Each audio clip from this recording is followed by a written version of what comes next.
everybody? Scuffy here, and we're in the secret bunker tonight. The sun is down. It's 9:30 at night.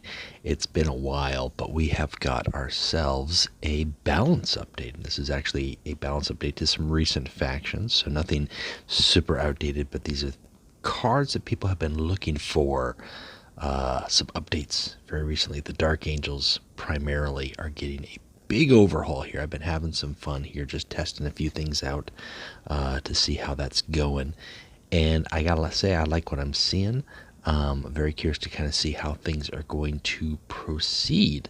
In addition to that, we also have a couple things going on here with the event. We now have the reinforcements have arrived, so we now know who the fourth warlord is. It is Astalin, and if you're not already familiar, kind of expected it to be Astalin, so that's nice to see. He's got a very interesting ability. So we're going to be talking about the balance updates here. Also, just a quick shout out before I start that. It is November 13th, 2020. There's only a couple hours left in November 13th. So it's the mid-month reminder for the Decklist submission contest. I've only gotten a few submissions this month, and I know the theme is a little tricky. The theme of this month is First Company. So if you have got an idea for a deck featuring the First Company Warlord, featuring a First Company theme, send that in to me. Again, first place will receive an epic of your choice. Second and third get a rare of your choice, and those can be included with cards from these new factions, from the Defenders of Caliban, from the Dark Angels, and they will also be able to include the Imperial Knights, because by the time I do the judging and complete will be into December, Imperial Knights will be out by then, so keep that in mind. Get your deck list submissions in. It's really quick, really easy. Just take me a snapshot of your player profile, take me a snapshot of your deck, we give it a proper name to tie in the themes, send it in, and you're good to go. That's it. So, without further ado, let's take a look at the updates here. I'm going to be looking at my Discord on the screen, then taking a look at the cards here to see what they're all doing. First off, it looks like Forbidden Secret. I don't have all the Dark Angels cards just yet. Forbidden Secret has gotten an update here. First off, Forbidden Secret, the Secret of War now goes to your hand. Before it did not. That was a big problem with this card. Secret of War would go into your deck, and then you'd have to fish it out, and then it was a 4 cost. So in addition to that, it has now a cost of 3. Actually, it cost 1. Now it costs 3. You don't have to fish it out. And you now have 3 options instead of like 5 different crazy ones to choose from. You now have 3 quests to choose from. And so they range in variety. I think the easiest one to get, one of them is Heal Your Warlord 5 times. Play troops with attack 6 or higher, and then I think the third one is, oh gosh, I'm trying to, complete quests. Have troops that complete quests. So there's that. The Lion Johnson's ability, his reckoning has gone down just a pib. It went from 15 to 14, so it's a little bit easier to do. You still have to complete those quests, and that can be problematic, but it might be just what Johnson needs, because not only is he getting that little tiny change, there's a huge overhaul with a lot of these Dark Angels cards. So, Nemiel starts with an extra card, which he kind of needed. That was a big thing. You need to have troops in your hand. You also need to have some sustainability, so he needed that extra card. So far, I've seen it pay a little bit to have that.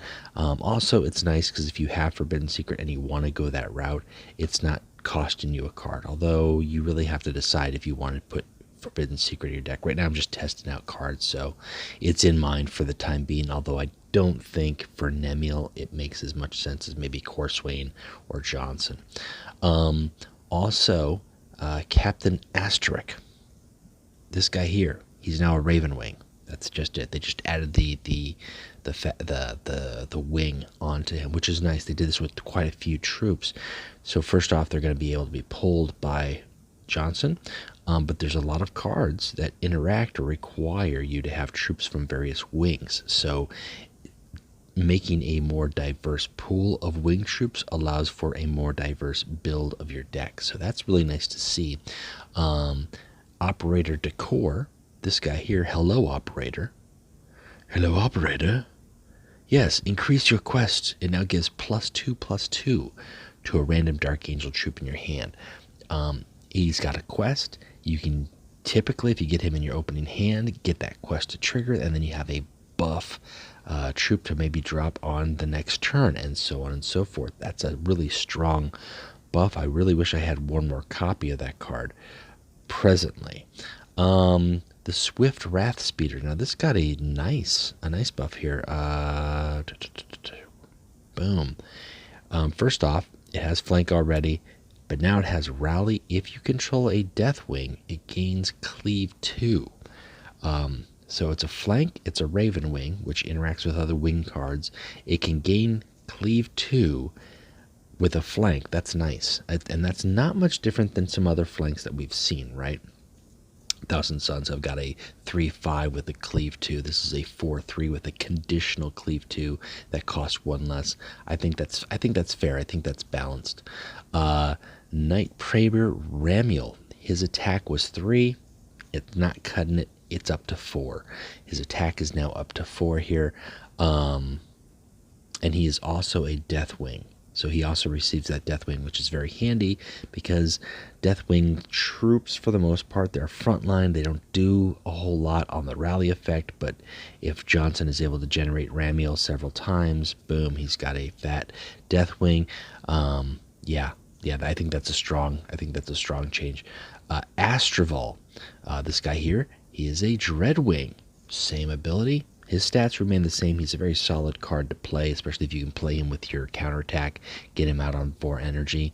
It's even better if he's buffed with Nemiel, because then you don't have to be worrying about Melgator returning him to your hand.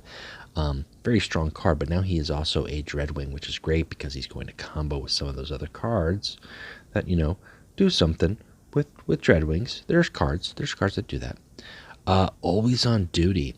This tactic here, where is it?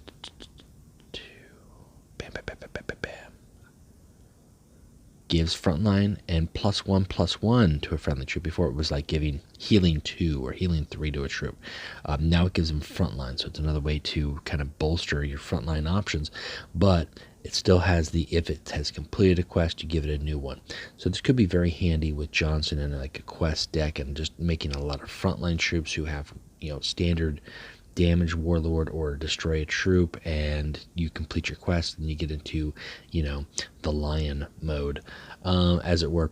Hunt them down. Now this is a very powerful card already, but now it is even better with Ravenwing. So it already gives flank to a friendly Dark Angels troop, and if it was a Ravenwing, it got +2 attack, I believe. Now it gives it +2/+2. So just like having this guy come in here, he's now a 4/4 flanking with a quest option, right, for 4 energy. Or Boreal, right, who could be buffed very high by the time you bring him in. That is just a really strong card, especially if you're doing like a Raven Wing heavy deck. That's a good option to consider. So Hunt them down. Redemption. Where is Redemption? It is, I just passed it. It's the old, it's so like, I'm looking at all these arts here. I still haven't gotten used to the new pictures. Heal 2 to your Warlord. It now does +1 for each troop. Before it was +1 for each Astartes, but now it's +1 for each troop. This is actually really good for Nemiel. Nemiel is already has the option to be very flexible with neutral cards. So having Redemptions, being able to heal you for a lot because you have so many troops on board, not necessarily Astartes, that's a good card to have. Again, that's a very strong heal. You could be potentially healing 2 + 6. That's potentially 8 heal for 2, and it's a common. That's not bad. That's a good change. I was already had that possibility, but now the fact that you remove the Astartes option, it just is even better. Unbroken Vow.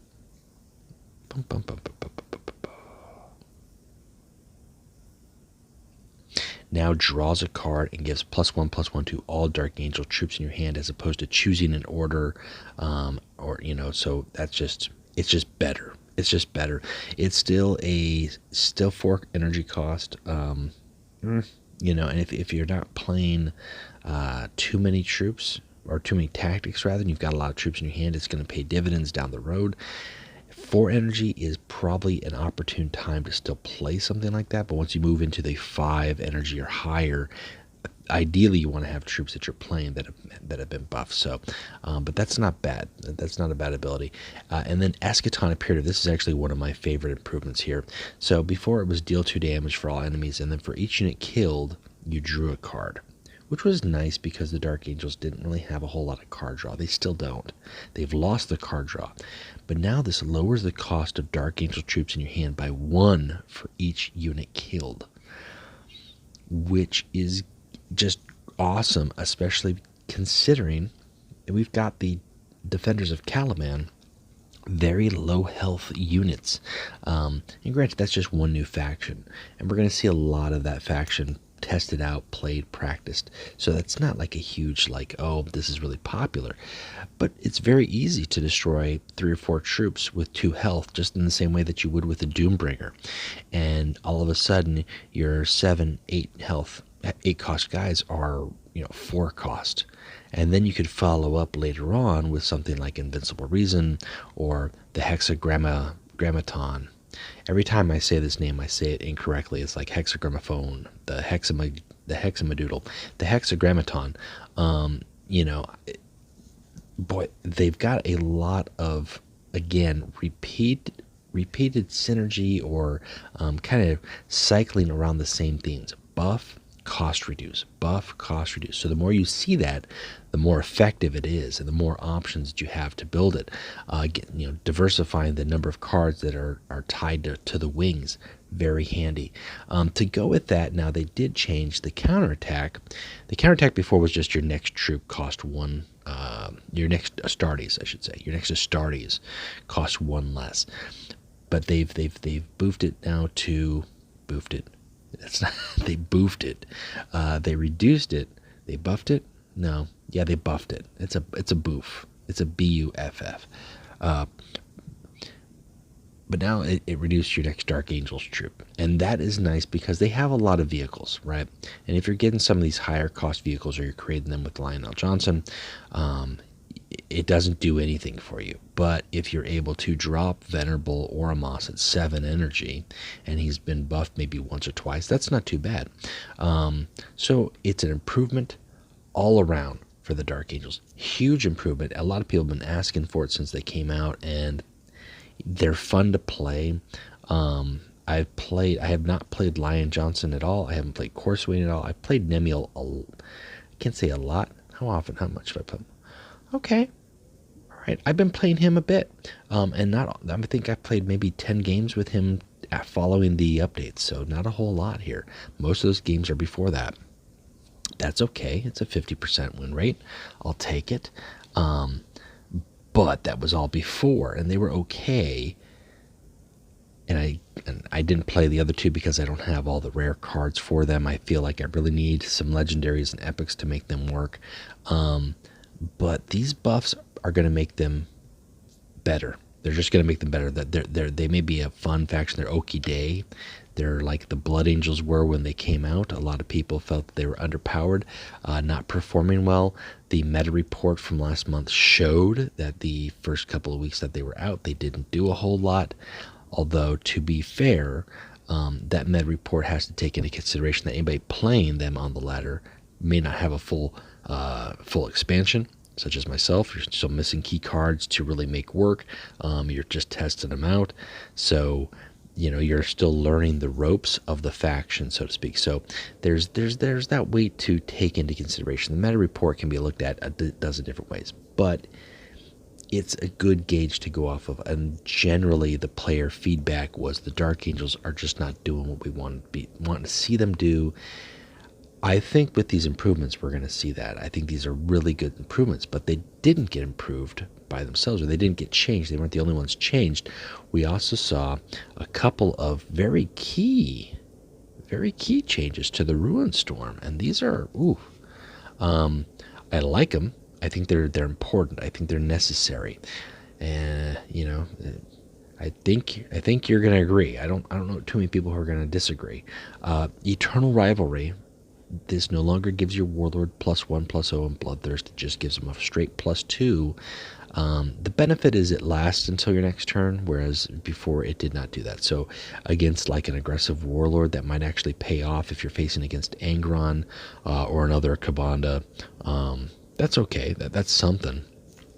But you're not, bursting out for 8 damage, which was always a possibility with Kabanda bursting out for 6 with the Ruinstorm, or if they've already got the Bile Blade on them. So that card has really taken a hit. It's really taken a hit. I think it's no longer a 2 of in many decks. It might only be a 1 of. It might be a 0 of. And then the second card that took a big hit here, the Seekers of Slanish.